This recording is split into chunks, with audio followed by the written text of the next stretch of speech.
you said that Ben Shapiro was just center-right. Like, you just basically downplayed all their ideas and everything that they represent as just being to the right of center. Like, you don't think that's a little bit stupid?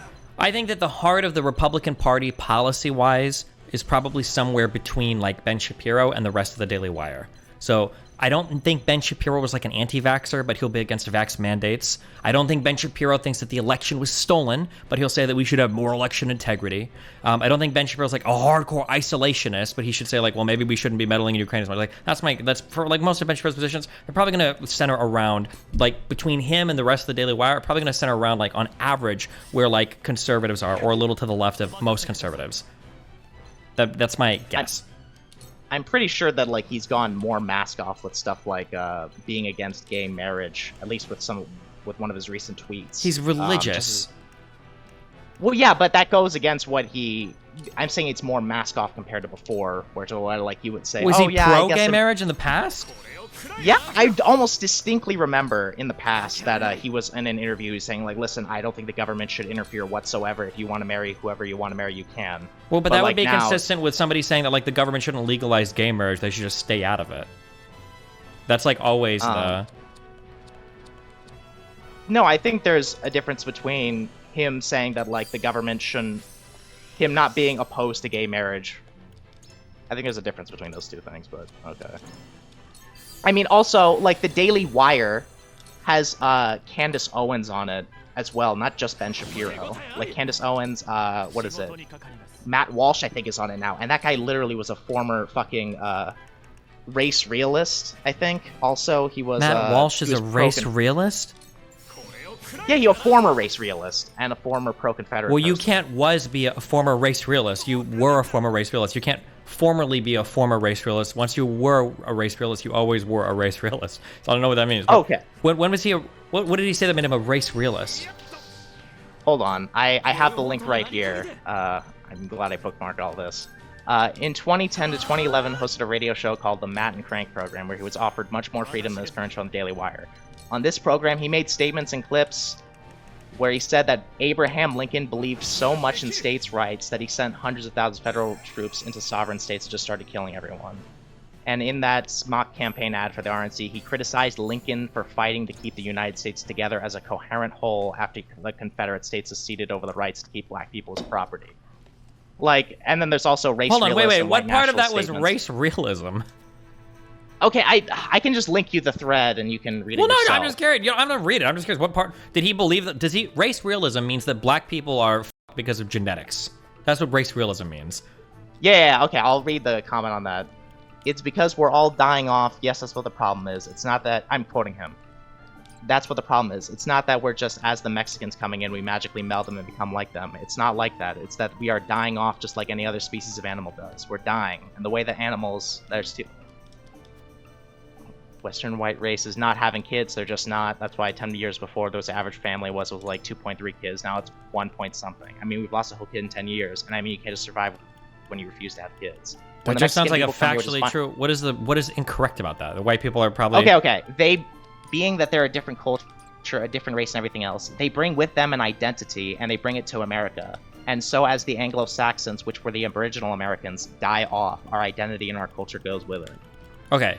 If he is a race realist, what you just described is called mask on race realism.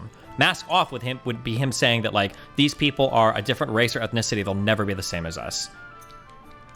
Okay.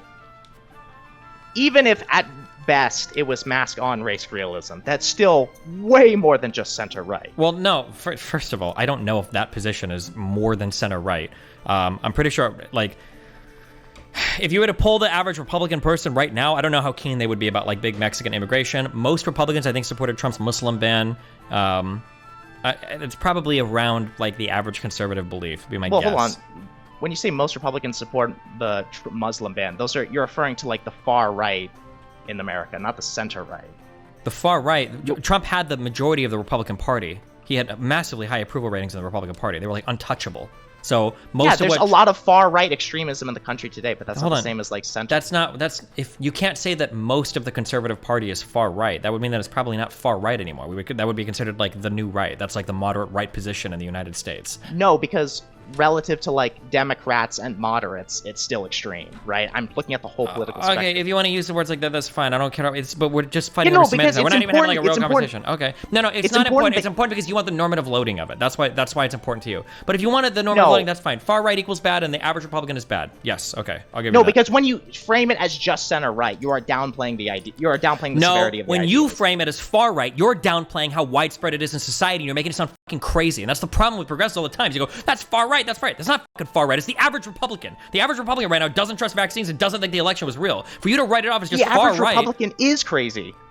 Okay, but they're not. The average human being is not crazy. If they all think something, there's a reason why, and you got to address that. You can't just write them off as far right crazy. You got to figure out why the fuck they believe that thing. This is why I never said that the average human being is crazy. I'm saying that the average Republican has gone crazy. Okay, the average Republicans make up and we can't just downplay it or say, oh, they can't help themselves. We just gotta, empathize. Yeah. How are progressives doing politically in the U.S. right now? Didn't we do pretty decently in the midterms? No, they're pretty dog shit, and they always have been, and they always will be. That's factually untrue. I don't know why. Okay. What are you trying to say? Just what I said. There's a reason why progressives make no fucking gains in U.S. politics. It's because they're insanely unpopular. Nobody likes them. Nobody likes your rhetoric. Nobody likes your policies. They have no, great electoral gains to speak of. Well, hold on. People don't like farther left policies from Bernie Sanders or Elizabeth Warren because moderates like you keep casting them as extremists, and also you keep no, they don't like it because the policies just aren't that popular. Nobody likes them because people like you. You even gave the meme line earlier that I said plagues progressives everywhere, where you said if I could just sit somebody down and explain it to them, they'd agree with me. Every fucking progressive believes that. All of you think that if you can just talk to somebody for 2 minutes, you can convince them for any crazy cockamamie idea that you have. It's just not true. I don't think that's what it is. What it is that, hold on. I'm trying to look for the thing that I bookmarked. I think what it is that, these ideas are more popular than you let on. And I think David Pakman, he had a podcast interview with, Lex Friedman. And he talked about how, he thinks that a large reason why candidates like Bernie Sanders don't perform as well is because of, money talks, right? You have PACs, super PACs. Really? You're just going to write it off and say that, the massive donations that Biden gets don't make any impact whatsoever? Didn't Bernie have... No. We had 2 billionaires in the last election, and they got fucking crushed, okay? Well... And Bernie Sanders, didn't he outraise? Wasn't he the highest recipient of donors of any candidate? Well, doesn't that kind of add to my point, though? That, he does that he is... No, he had the money and he got crushed.